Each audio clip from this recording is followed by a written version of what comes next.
In this video, we are going to review the idea of Java as a pass-by-value language. This is a really important idea, and it relies on some other ideas related to how Java stores things in memory. And it can get a little complicated because of the way Java stores things and because of the fact that Java stores primitives and objects differently. But it's a really, really key idea. So I want to take some time at really looking at the details of how pass-by-value works in Java. So the key here is that Java stores primitives and objects differently. So for a primitive variable, those are our 8 primitive types, what Java stores in memory is the actual value, the data. So remember that our primitive variables are small, simple pieces of information. They're numbers, they're characters, or they're Boolean values. So you can think about the fact that it's possible to store the complete value right in one place, right in one memory spot. An object, on the other hand, an object variable, or these are also sometimes called object references, can be a very complex object. It might not just be one simple piece of data. It can be a student object or a bank account object or any number of other types of objects, but it could be very complex. There could be lots of things that describe an object, and so you might need more than one little memory place, one little memory slot to store all the information about that object. So the way Java does this is that it stores information about an object at a different place in memory, a different part of the Java memory model. And what we store in the actual place of the variable is a reference, or you'll also hear it called a memory address or a memory location, or you'll also hear it called a pointer to that other place in memory where all that information about the object resides. So for a primitive variable, again, the actual data is going to be right there in memory. But for an object, we're going to store a reference or a memory location to somewhere else, and that somewhere else is where all of the information about the object lives. This is a really critical distinction, and you'll see why in a minute. It results in parameters being treated very differently for a method depending on whether the parameter is a primitive or an object. The results of what your code will do will be very different. So it's really important that you understand this idea. Again, like many things in Java, there's more than one word or way to describe something. So I try to use the word reference or memory address or memory location, but note that you will sometimes hear the word pointer. I personally avoid that term because I think it can get confused with pointers in other languages, which work a little bit differently, but you will hear some people refer to it as a pointer.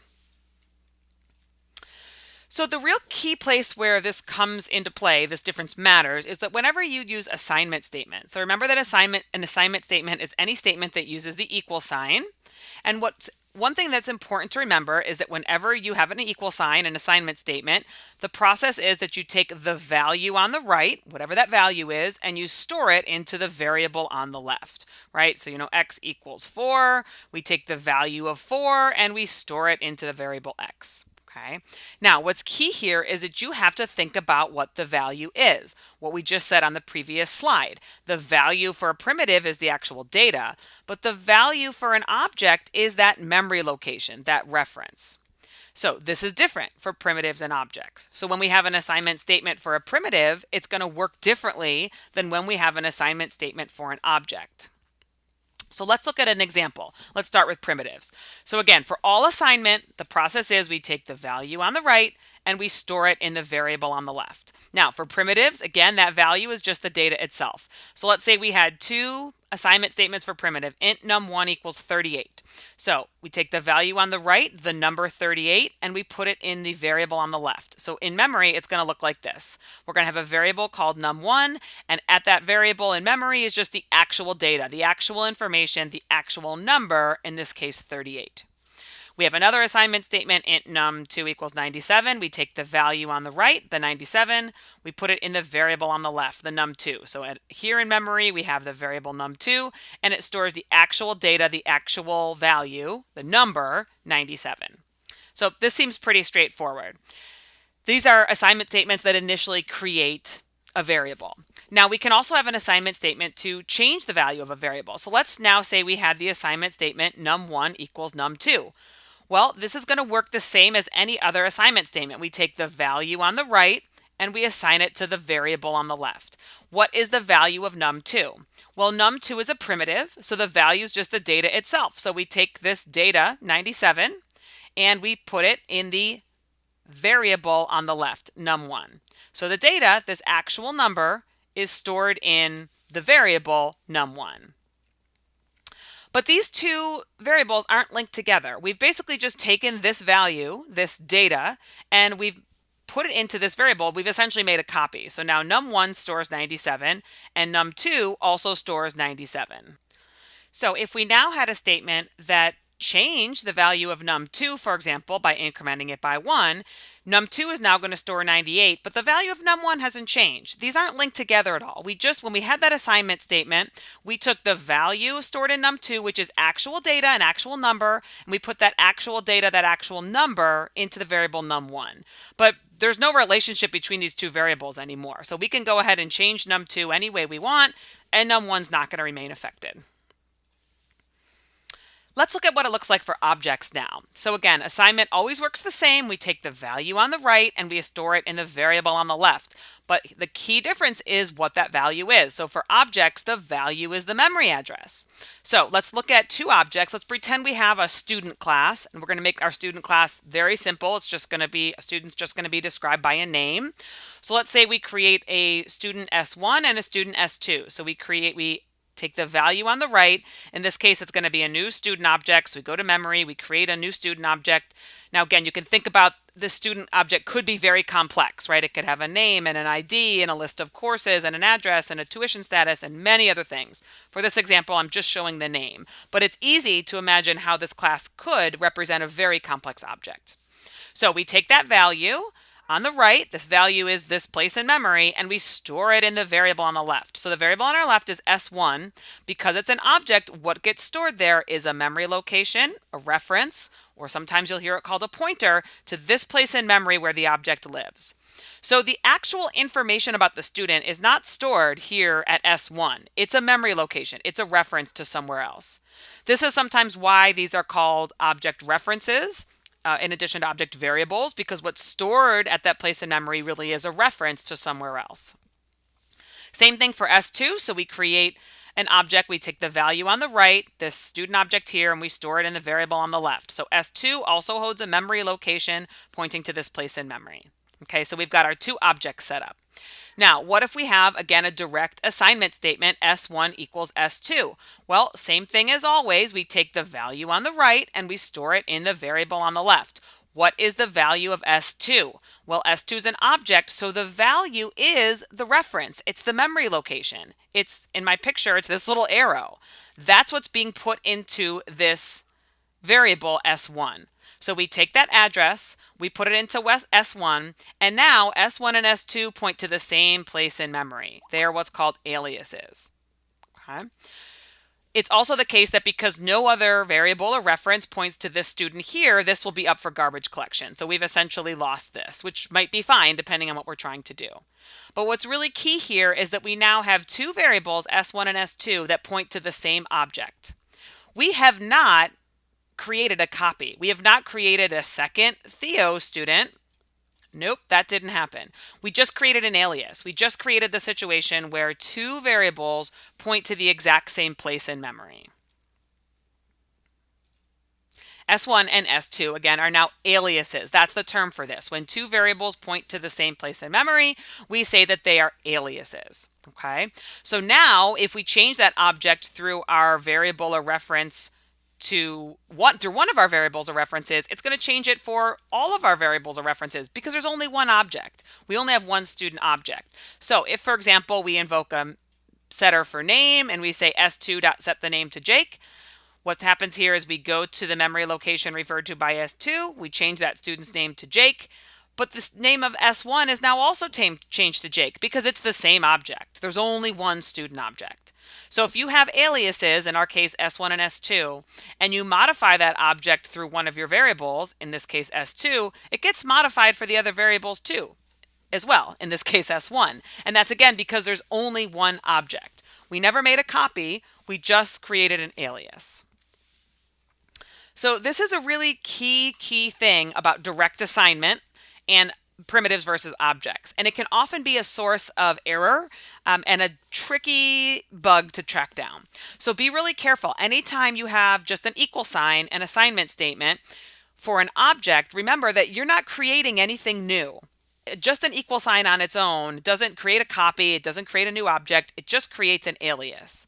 Really, the only way to create a new object, a new space in memory, is to use that new operator. That's what allows you to set up a new object.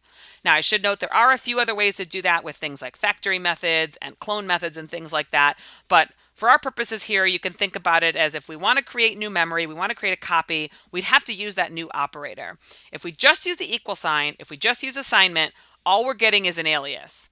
Now, this might be what you want. I'm not saying it's incorrect. It's just important to understand what's going on, that whenever you use direct assignment with an object, you're just creating an alias. The time when this becomes really, really important is when we pass objects into a method as a parameter.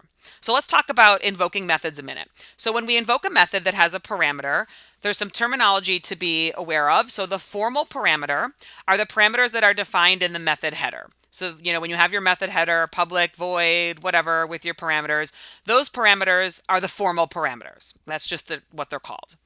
Those formal parameters are kept around as long as the method is running. So while the method is running, you have those formal parameters. You can access them and use them. As soon as the method is over, those parameters are gone. They're released for garbage collection.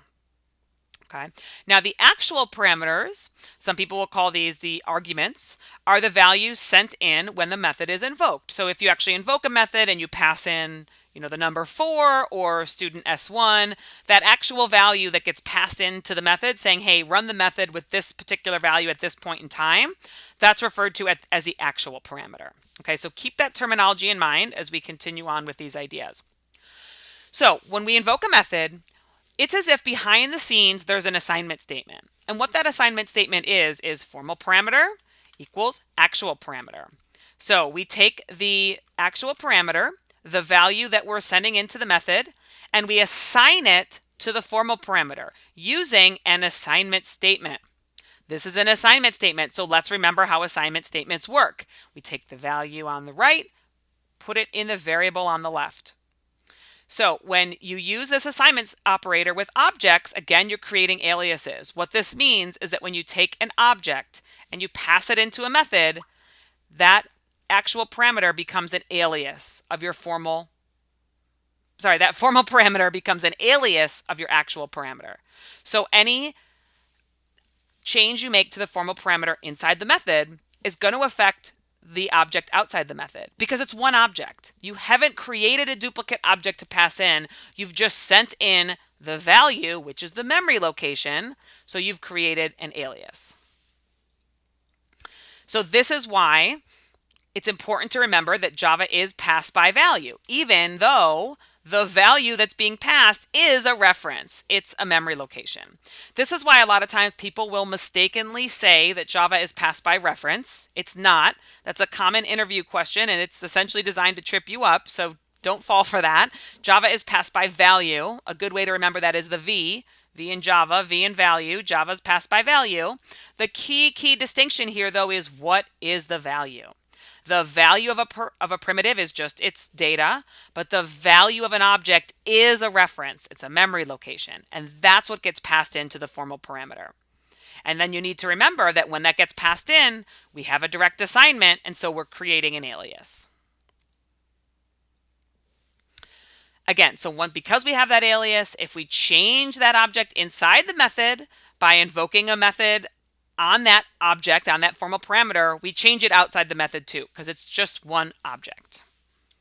So let's look at an example to kind of make this a little bit more concrete. So we're going to look at an example where we're going to pass a primitive and we're going to pass an object and we're going to see what happens. So this is our code we're going to be using here, the Java passing parameter example.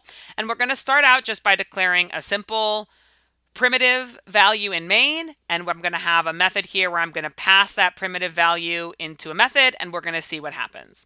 So here I start out just saying int num equals 0. So what that looks like in memory is this. Int num equals 0. We just, that should be num, not n. Sorry about that. Int num equals 0. Okay. And because it's a primitive, we take the value on the right. It's stored in the variable on the left. Primitives, we just store the actual value. So we just have a 0 at that place in memory. So pretty simple so far. What I'm going to do now is I'm going to print that out. So we're going to be printing out the values so we can see what's happening behind the scenes. So in our main, before we invoke our method, our number it's going to be 0, right? So now we're going to invoke this method primitive param. Remember, when we invoke a method, it's as if we have behind the scenes the statement formal parameter equals actual parameter. So in our case, we're going to take our actual parameter num. So again, we're invoking the method. So this is the actual parameter. Num is the actual parameter. And let's go down to our primitive param method down here. Here's our primitive param method. Number is the formal parameter. So the formal parameter is whatever is the one that's listed in the method header. So again, when this method gets invoked, behind the scenes we have formal equals actual, and in our case that means number equals num. In our case, that was 99. So we take the value on the right and we store it in the variable on the left. In this case, the variable is a formal parameter. So what that looks like in memory, when we invoke this primitive param method, we have formal equals actual, number equals num, and the value is assigned. Well, what's the value of num? It's 0. It's an actual value. It's an actual number, a piece of information. We put that number into the formal parameter, into number. So now in memory, we have two primitive variables. They each store 0. They each store the value of 0. Okay.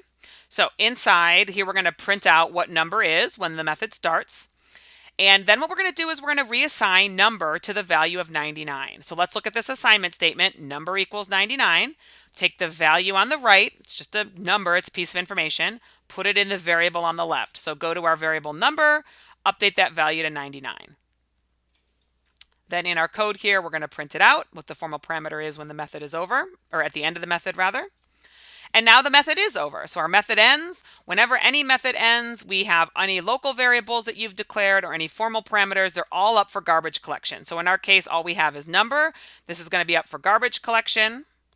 And what's important to remember then is that back in main, our variable num is still going to be 0. It didn't change.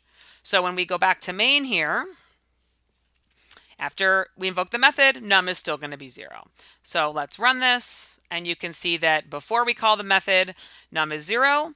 Inside the method, the formal parameter number started off as 0 after that initial assignment statement.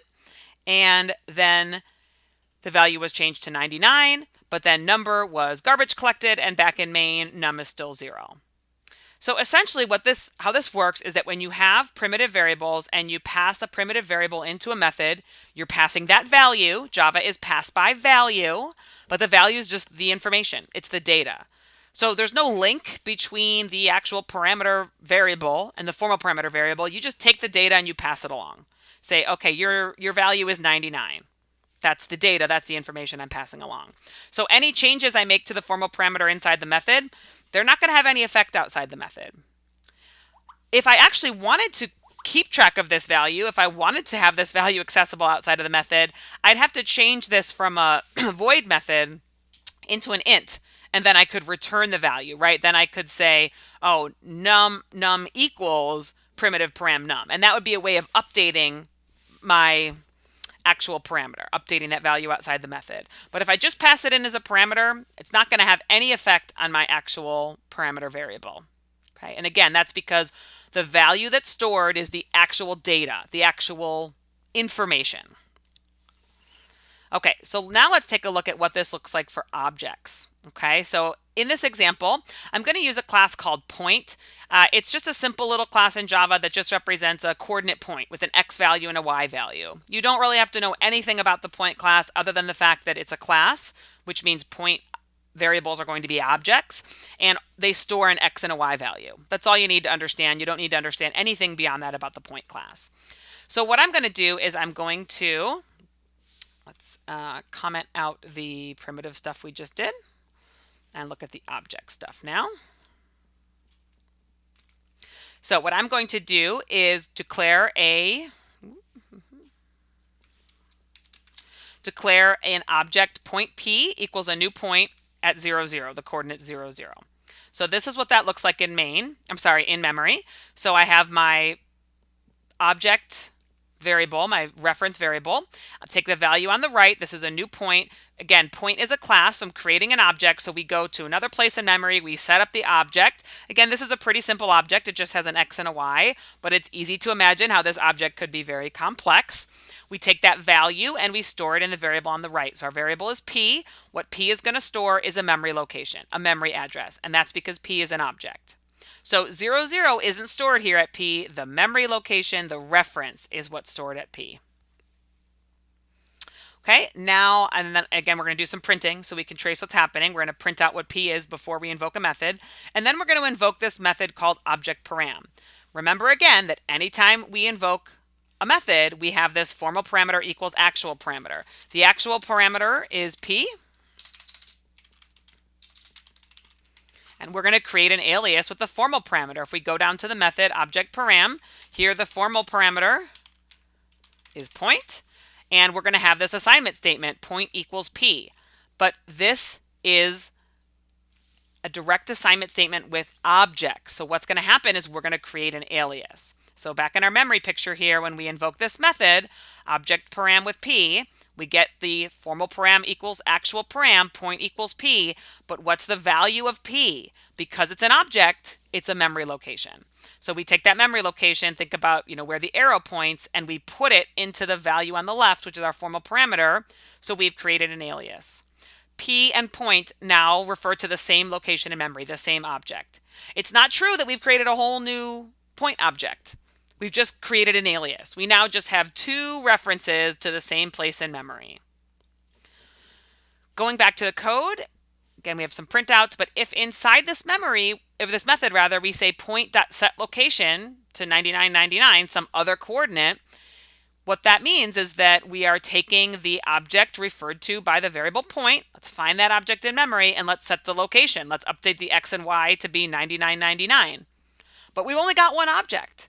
So that value is also going to be changed for P because it's pointing to the same object. There's only one object. We just have two names for it, but just one object.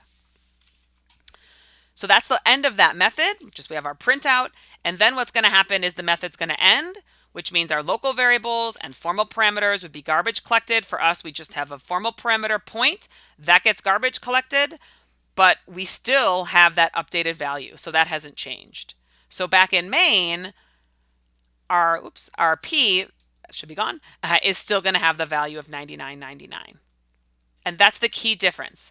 When you update or change an object inside of a method, you're changing it outside the method too, because it's just one object. You've just created aliases, you've just passing around the location of one single object. So let's run this so you can see. So before we call the method, P points to 0, 0. Inside, at first, that formal parameter also points to 0, 0. That's right after we invoke the method and we have point equals P.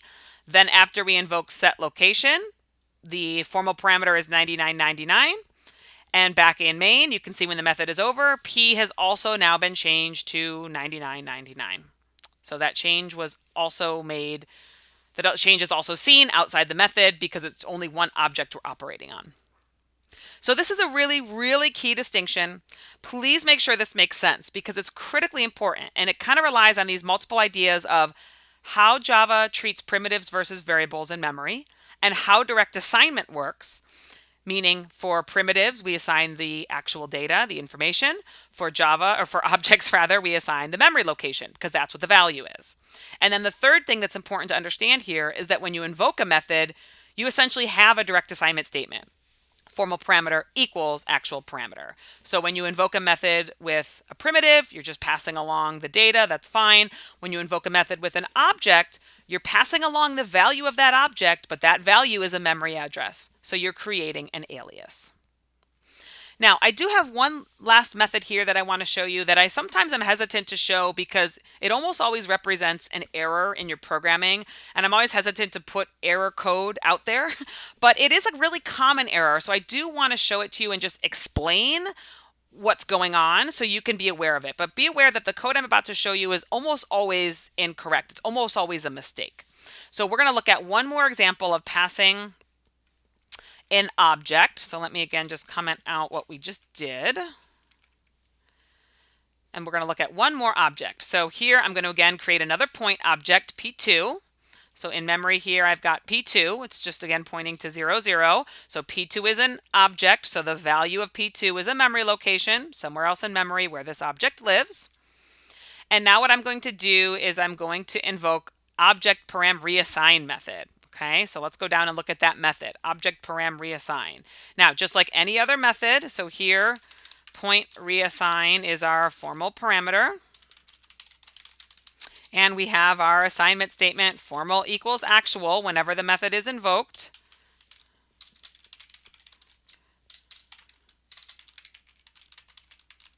So that for us is going to mean point reassign equals P2. Okay, so let's look at what that looks like in memory. Similar to the last example, we have the value of P2, which is a memory location, put into the variable point reassign. So now we've created an alias, P2, which is our actual parameter, point reassign, which is our formal parameter, point to the exact same place in memory. But now what I'm going to do inside this method is I'm going to reassign, point reassign. I'm going to create a new value to give it. Now, this could be an actual new object like I've shown here, or it could just be some other variable. So I could say, point P3 equals a new point, and point reassign equals P3. So it doesn't have to be a new object. In this example, I'm making it a new object, but the idea is just that I'm reassigning with direct assignment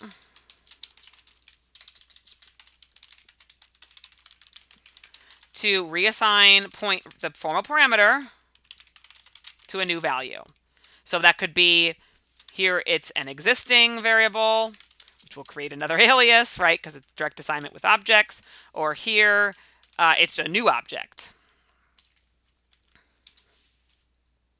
Doesn't matter if it's a new object or an existing object. Just the key here is that I'm taking this formal parameter, putting it on the left-hand side of an equal sign. Okay, so let's see what that means in memory. What that means in memory is if here I'm going to create the right-hand, always get the value from the right-hand side first. In this case, I'm creating a new point object here. Then I'm taking that value and I'm putting it in the variable on the left. So I take point reassign, and now it's going to point to this place in memory. So now our alias link is broken. So P2 and point reassign no longer refer to the same object. Point reassign actually does refer to a different object now. So these are no longer aliases. So anytime you take that formal parameter inside a method and you put it on the left-hand side of an equal sign, you are breaking that alias link. The formal and actual parameters no longer refer to the same place in memory. So now if I go forward and I set the location of point reassign to 9999, P2 hasn't changed, right? It's still 0, 0. No changes here, because these aren't aliases anymore. So changes I make to point reassign now have no effect on P2. So when the method ends and point reassign is garbage collected, this will all go away. And our local, because it's a formal parameter, if we were to had assigned it to P3, P3 would also be garbage collected because that's a local parameter. And all we've got left is P2. So back in main, P2 is still going to refer to 0, 0. So if we run this, you can see that. So before we invoke the method, P2 points to 0, 0. Inside, initially, the point reassign points to 0, 0. That's when we had our initial point reassign equals P2. After we do this new direct assignment, the point reassign points to 9999. But back in main, P2 still points to 0, 0. Now, the reason I said that this is almost always a mistake is when you have a formal parameter passed into a method, you're passing it in for a reason. You usually want to use that value and do something with it. So it's very rare that you'd want to take that formal parameter and point it somewhere else, either to a local variable or a new object, whatever it is. That's very rare, because if you're assigning this formal parameter to something else, why pass it in the first place, right? So this is almost always a mistake. What this is usually a mistake of is, let's say you wanted to create a method where we're changing the value of a point. And some people say, well, okay, inside the method, I'll just say point reassign gets some new point, and I'll change it to 100, 100. And mistakenly, people will think that that will mean that P2 will also be changed to 100, 100, but it won't, because I've used direct assignment. So I've broken that alias link. So if I want to create a method that does modify a variable, I have to just use the methods that I can invoke on that variable, essentially use the dot operator.